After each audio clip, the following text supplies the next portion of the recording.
porque de verdad ni la discoteca quiere que los vecinos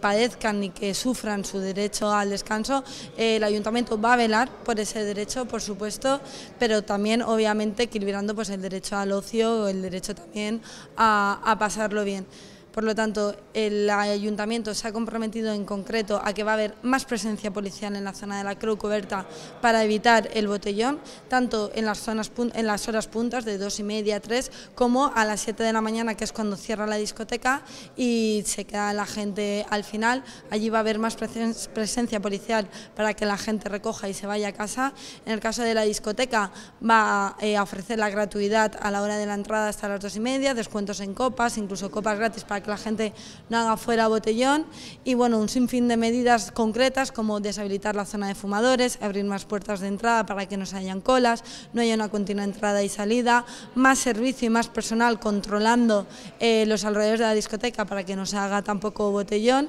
y esas propuestas son las que a veces soluciones concretas pueden solucionar problemas concretos de barrio.